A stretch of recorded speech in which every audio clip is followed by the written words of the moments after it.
And welcome back to another video. Yeah. We got the Harbinger Necromancer this time. Mm-hmm. Yep. I think I'm playing the No, you're playing the Harbinger.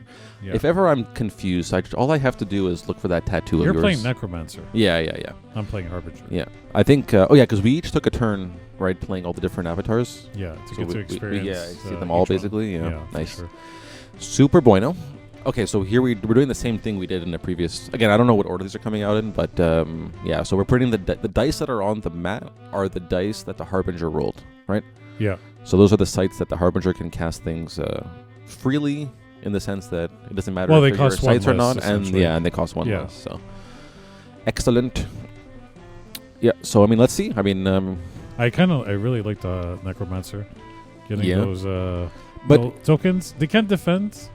Kind of sucks a little bit, but Yeah. I mean, having an extra body on the board. the only thing, though, for myself is I feel like we kind of already discovered the Necromancer. So, like, hold on, I'm trying to find the right words here, because there was a big hype in our group chat for how intense the token spam of this avatar is going to be, and how, like, there's just going to be, you're going to flood the board with all these skeletons and, this, that, and the other thing. Yeah. But you can kind of see from the first game that I played against Necromancer, whatever order it came out in, I went straight into the mentality of, I'm just going to attack every time I see a skeleton. I'm just going to take it out.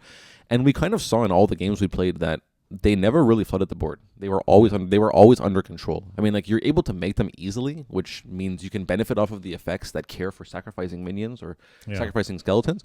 But in the sense of overwhelming the board with tokens, we didn't really see it, because we prioritized just killing them, So yeah.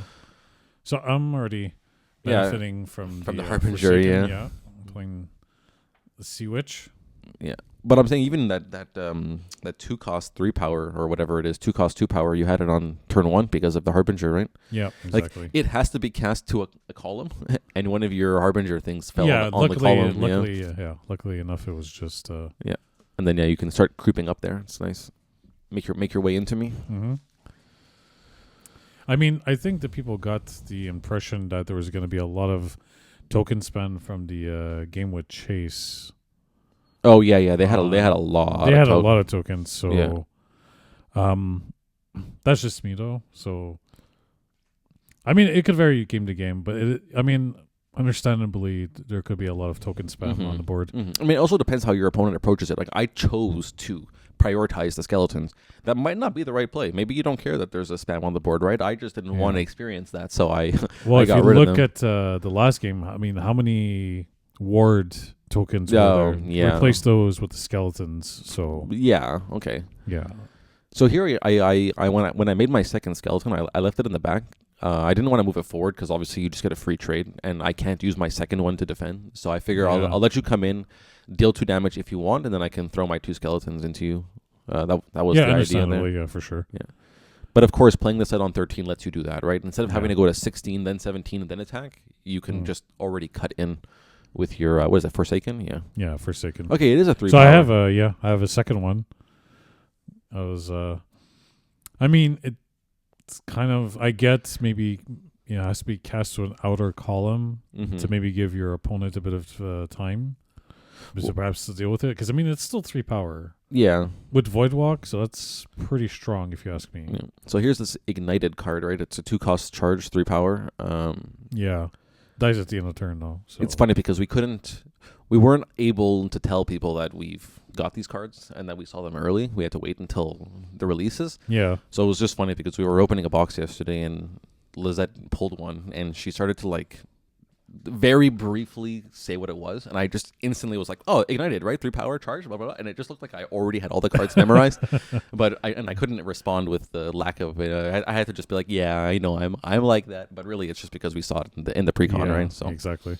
So I'm not really sure how I feel about this card, just to say and construct it, because it's basically a firebolt, right? And I don't know if the 3 damage in one shot is actually better than the pinging, like the 3 individual pings.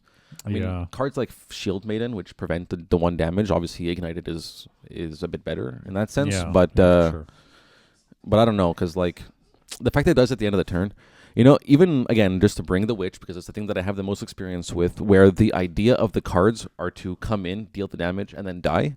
Yeah. It's like they're dying because the opponent has to use a card to kill them, right? Yeah. If my thing is dying to itself, I don't know if it's actually better than either way. the firebolt. I see it as you pay 2, deal 3 damage. Yeah. So I mean, if you want to play worst 8, case. if you want to play 8 firebolts in your deck, Yeah. or 5 firebolts in your deck, this is your next firebolt, and it's Yeah, ordinary. exactly. It's exceptional, though. It's not ordinary, right? So, is it ordinary? I missed. I believe it is. I believe so. It should be. If it's not, then Yeah, this is pretty good for 3 mana, 2 water thresholds, submerge, void. wonk. Yeah. I kind of like it. I think it's at the right place for exceptional. Yeah. I think it's going to see some play in a lot of Sure. water decks for sure. I mean, you could have, if you wanted Sure. to, you could have played it on 17, but I think the fear was that I would just play a site underneath it, and then my tokens could That could was kill exactly it. my Yeah. thinking. So I was like, I'll see where he goes because I'm on 11, I'm on 16. Yeah. So I want it to come in from various places to kind of leave your options limited. Because if I just come in all in one spot, then you could just possibly kill them. Exactly, yeah. So I'm trying to spread myself a little thin to apply that pressure. Right. Yeah. This Panpipes is a good card for the Necro, right? All those skeleton tokens. Now attack for 2. It's hilarious. I love the art. It's so like it's so different. I don't know. Yeah. There's something. I mean, sure. I'm not sure if Nom or Panom, however you want to pronounce it. I think the P is silent, but I don't know if that's like an actual being in some kind of lore. But it definitely sounds demonic to me. So it's good art for that. Ah, nice. Yeah. Yeah. So costing 2 less, and because I have 2 other minions. No, I think we did this wrong actually. Must be cast a corner, costing 2 less for each unit and an adjacent. Yeah, I think you have to square. pick only one. I don't think it's all the adjacent squares. I think it's just the one. Oh well. It's okay. If I can play a Yogg Sothoth for 1 less threshold, I'll let you play It's the okay, we're dormant learning together. monstrosity. Yeah, but again, like that's the kind of thing, right? Where like my error of the threshold is just like, are you looking at the card, right? Like it says it right there. This is slightly ambiguous text that's easy. Like okay, I don't actually. It's not ambiguous at all, but it's easy to confuse it in the way we did. You know, like this is more of an acceptable mistake in my opinion than playing a card for 1 less threshold. Costing 2 less in an adjacent square. It's not a site, so I think. No, but it's unadjacent square. I think you have to pick one square, and possibly. for the number, yeah. Yeah, I think my understanding was as long as it's adjacent. You say adjacent, yeah. So. Wait, look again. We can always refer back to the golden rule. You did something. I read the card. I agree that it did that, and we continued with our game. Like that's what they want. You know, like that's what they're happy for the players to expect. As long as you're happy and I'm happy and there's no issues. So okay, I remember I wasn't happy about having to do this. I didn't like to play a site here because I'm giving it to you on your square where your Harbinger can play things for free now. Yeah. And also it gives you a site to just attack with your dormant. Mm-hmm. But I felt like I needed to start putting more pressure on the board and not just use my tokens to kill things. So I needed to put the Hot Wheels. Yeah. And also I couldn't even kill that stupid 3-power Forsaken because the Hot Wheel only does 2 damage. So I still had to use the zombie the skeleton anyways, right? Yeah, so, that's for sure. Yeah, it was a rough decision. The Harbinger has like a lot of powerful minions, like 3, 4. So when you're playing like Necromancer and you come out with these 1/1 tokens, people are like, "Oh, they're gonna flood the board." Yeah, but sometimes you're having to use 2 or 3 of those tokens just to kill one minion. From your opponent. So this worry of flooding the board, I don't think is. I don't think it's going to be that much of an issue, honestly. Yeah. I mean, when I have my 6-power minion. Yeah, I think that's a bigger threat than your 2 1/1 skeletons. My 3 skeletons with the Panpipes can deal with it, but still, like I gotta put 3. Yeah. Like, it took me 3 turns to accumulate those skeletons. I had to play a card and then. Now that being said, in constructed play, if you're having Boudica, those skeletons now become 4 each. Yeah. So that's where we're probably going to see it shine. But in these pre-constructed builds, little less so, I feel. Okay. Yeah. Okay, so you attacked one of the tokens. Yeah. And you make a frog to protect. Very nice. Yes. And I get the draw spell. And you draw a spell, yeah. Yep. 2 water threshold, There's a lot of frog cards in this Gothic. You know, there's a lot of people that really like frogs. There's a lot of people that really like frogs, which is that's okay. Yeah, there's absolutely no pressure, no stress. I mean, look at them. Look at the little froggo. Yeah. Okay, yeah. So here I love the vampires though. Actually, I did. A little less. I didn't open any vampires yesterday. Oh no. No, I opened the elite one. I forget the name of it. The lingers. Yes. Those who linger. Those who linger, and then there's the other one that's similar to the April vampire. Oh, okay. I didn't get the that elite, one. Yeah. Okay, so here it's like I can't even retrade into your 3 power thing because that frog can just block, right? So I have to I have to deal with that frog first, which again, like I did it because I'm really prioritizing keeping your board under control, even though I'm this one who's supposed to be spamming. Like I feel like your guys are just too big for my zombies. What are they called? Skeletons. Skeletons, yes. Yeah, I keep calling them zombies. I think either Undead or zombie. is pretty good. Undead, zombie, skeleton. Yeah. Yeah, so I think we had a conversation here where it was like, we know you can't push things like this. Like, Screamer can't push a non-void walk into the void because it's not a legal step. But I think because your character has void walk, it is legal to push it into the void. It's one step that it can legally take, so I push it in there.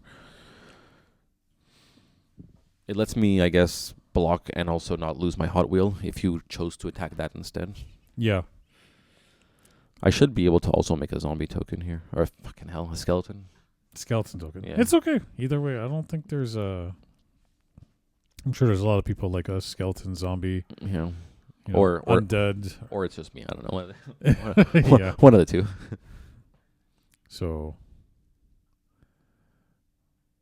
you got a Screamer, you got a skeleton. Yeah, I'm. I've got a couple of bodies there, like I took back the board in terms of presence, but your one minion can kill all of mine, right? Yeah, that's true. And then the thing is now I'm passing and you can still play something new now, right? So your one thing can kill all 3 of mine, plus you're playing something different now. It's quite intense.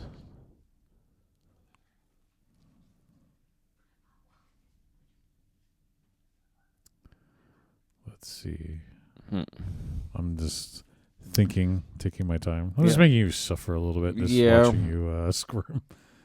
I'm sure my facial expression is a little bit concerned at the moment, so I'm just like, should I? I don't know. There we go. Let me dabble in my.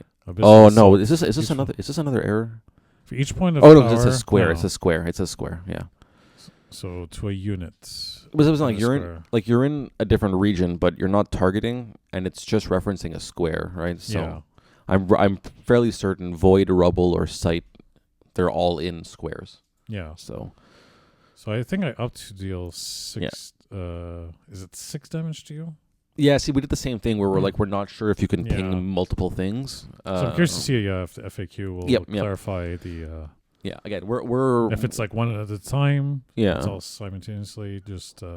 We're recording this game on December 5th, right? So we're recording the commentary of this game on December 5th. So I think we're a few hours away from Curiosa being updated. Yeah. So until then, we have no idea. You're hitting that refresh page. Oh yeah, decks immediately.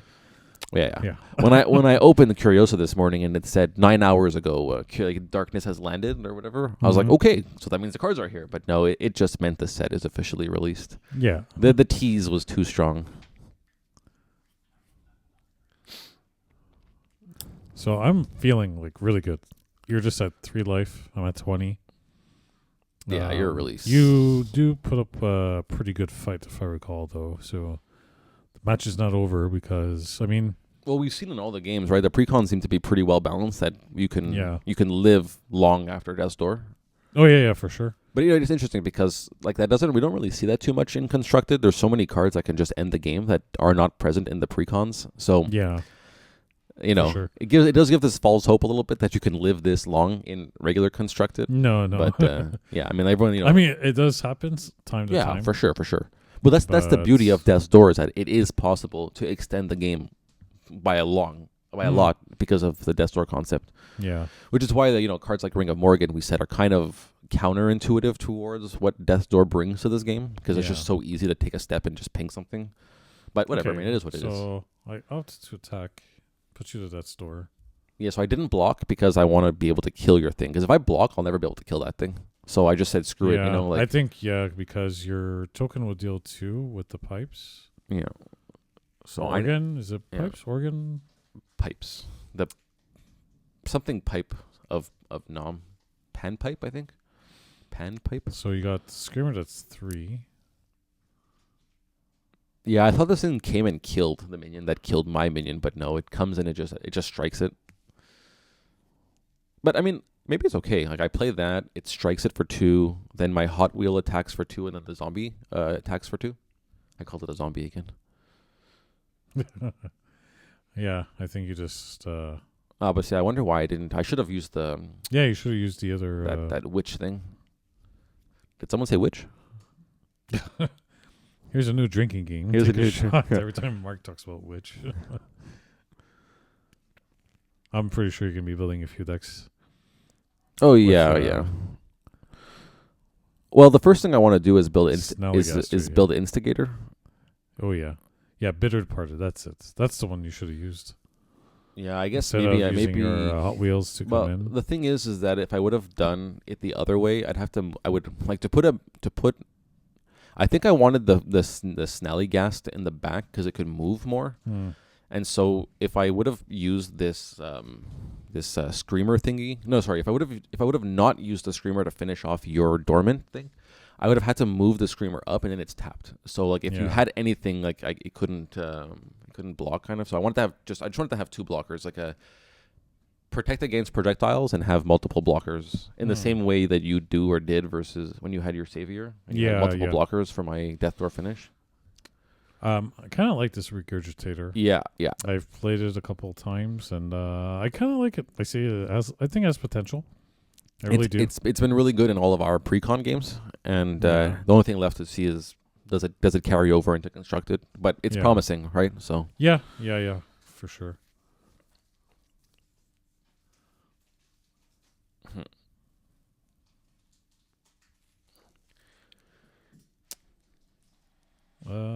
because we're saying like if you wanted to, you could play it there. Yeah, since it's your Harbinger site. I was debating it. I was like, yeah, but you got a couple of guys. Yeah, just come in. It just dies, and it just dies anyway. Yeah.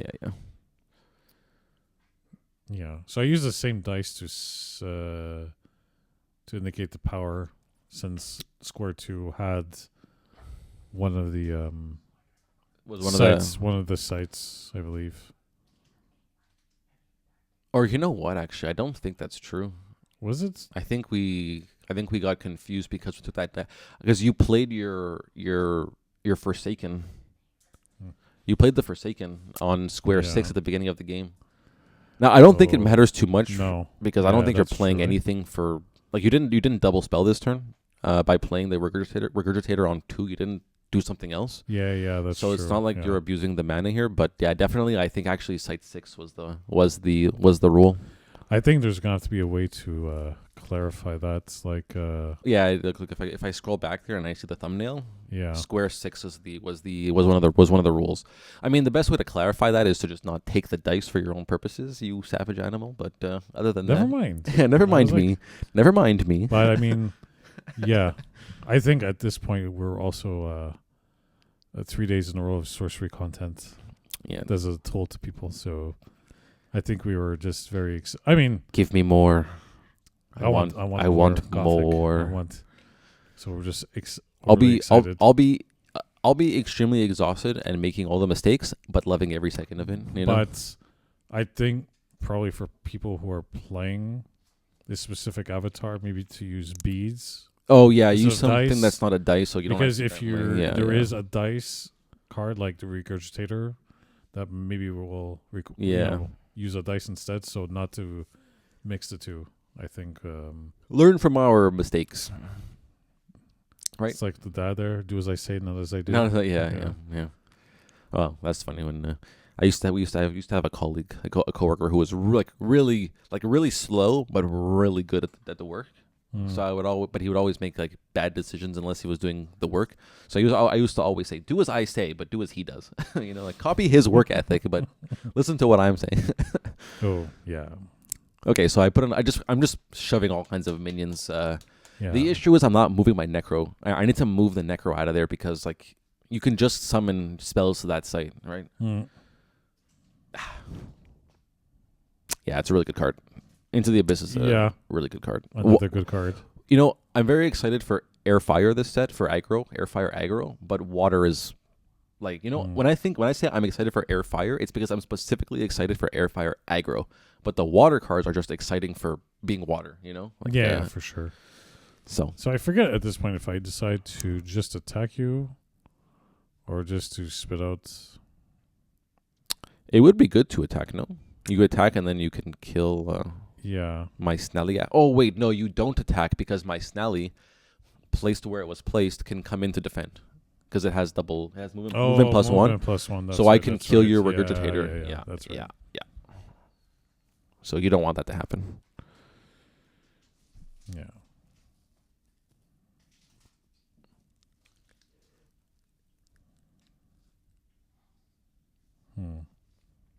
Yeah, I really like that art too. Well, Into the Abyss. Yeah. Was it John D? Zondi, yeah. Zondi? But it's very much like it looks. He's got a similar art style to Juan.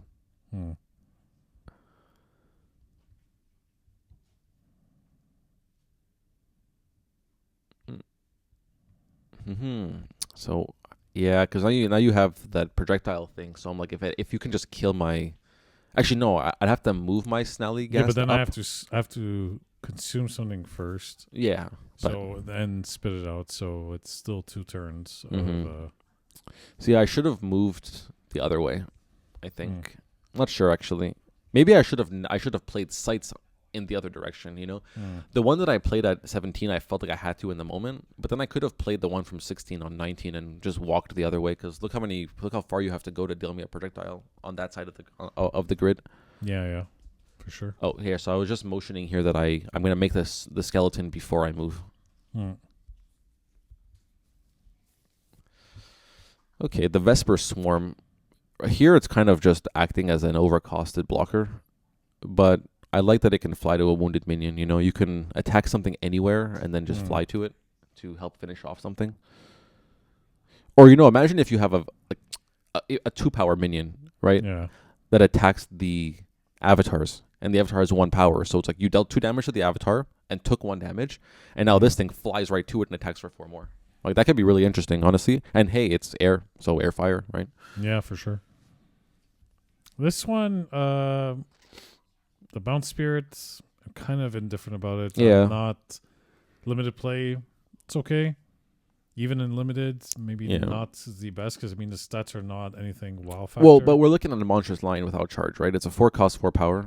And Monstrous Line we know is annoying to deal with. Yeah. But it only has 1 air, like 1 threshold pip, right? So I'm not saying it's anywhere close to being as good as a Monstrous Line, but like the stats, right? Like it is still 4 power. But it's still disabled unless it's to an allied, not just a spellcaster, to an allied spellcaster. So okay. Yeah. So here is the point where we misremember the Harbinger's casting site, and we put the dice back on square 2. But again, I don't think it matters too much. I don't think you play anything here anymore. No. Or even on 6. So it's mucho fino. Yeah, but like I said earlier, for people playing, there should be either like special tokens and not specifically dice. You could for sure do something. Yeah.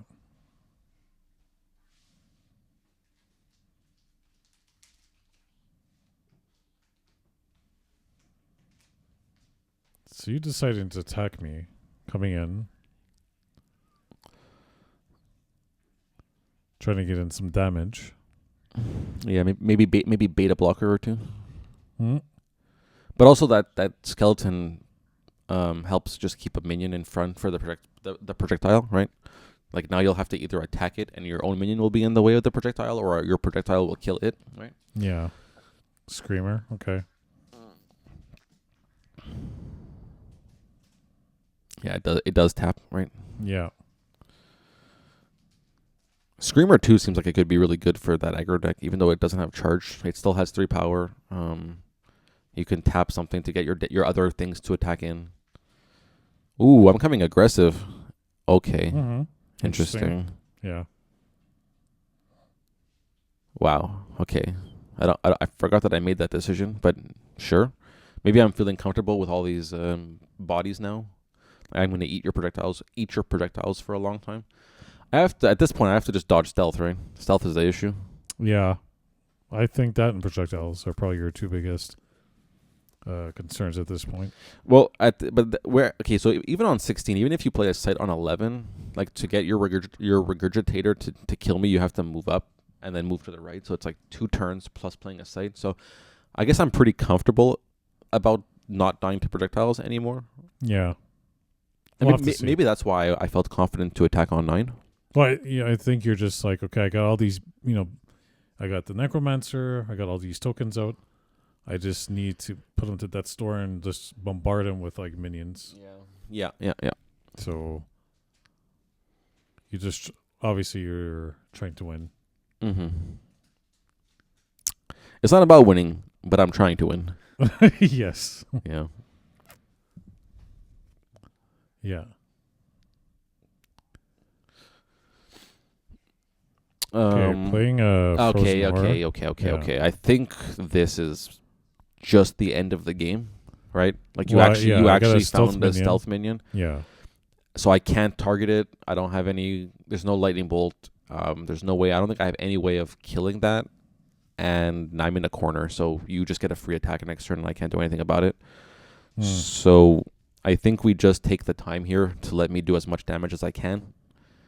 But I'm pretty sure that's just game over, right? Yeah, pretty much. What does it say though? What's that expression? It's written. Something is written on the wall. The something. The writing's on the wall. That's possibly. I think so. I thought it was something is written on the wall. Just because I'm old doesn't mean I know every expression. Yeah, I'm trying to milk that ancient wisdom. So we're just exploring all the options at this point. So like I drew a card I knew it doesn't do anything for me, so I'm just saying, let's see how much I can get you down here. So you took 1, you take 1, you block 1. Mm-hmm. This Nally boy does 3. But the frog can just block, so you're not even letting me have any fun. No. Then you take 4. Yeah, I mean, if only you didn't have the things. I actually had enough damage to put you to death's door. At least I can kill you. At least you can kill me while you're at death's door. But no, you had well placed blockers. So yeah, it's just how she goes. It's okay. Sometimes she goes, sometimes she doesn't. Yeah, very nice. And then you just have, you pointed very quickly there to show, and kaboom! Kaboom. That's a dead Necromancer. Wait, he's already dead. That's an extra dead Necromancer. Banished. Yeah. Actually, no, Necromancer doesn't mean you're dead, right? It just means that you deal it the dead. So, yeah. Now I'm dead. Now I'm a dead Necromancer, yeah. Okay, well, I mean, I don't know what order these are coming out in, but at some point you will have seen all of our gameplays. And so whether if you're hope it's been as fun for you guys to watch these as it is for us to play them and to showcase them. It's been an honor. It's been an honor, and really had a lot of fun. I mean, we got the privilege to play them a little early. Yeah, see them early. And, so whether the person's experienced or not, the sorcery game, I think it's just fun to see these cards, man. I mean, I had so much fun. The art, the gameplay. Like, it doesn't even matter to me if any of those cards end up being not good enough for constructed, because they were so much fun in this context. And in limited, right? Like, limited is also a real format, like sealed and draft. So, anyways, and honestly, on that note too, it's like I tell everybody when I introduce them to this game, it's like when you open cards in other games and you realize that it's not a good card and it's a bulk card, it's literally sitting in a box until something gets printed one day to make it good, or it's never being played. It's just like if it's bad, it's just bad. In this game, with all these avatars and the way that the grid works, even your bulk is playable. Like, a lot of the ordinaries and exceptionals that you think might not be good. The right avatar, the right deck, they could find some decent gameplay. Like, for sure. My friend who was here yesterday to open the packs said, "I opened this pack, but it's all bad." And I was like, let me look at it, because I know you're looking at this through the lens of Lorcana, where when you see a bad card, it's literally unplayable and it's bad. So you feel bad because even though you didn't get your money back, on top of not getting your money back, you also got bad cards, right? Yeah. But I was like, no, look. And I was like, 8 or 10 out of the 15 cards were like, you can put all these in decks. Like, these are all like playable cards. So even if you didn't get your money back, you got your utility. Your utility is there. Cards, Yeah. for sure. So anyways, all right. Well, more ranting to come in the future. Stay tuned. Yeah. Stay tuned. Yeah.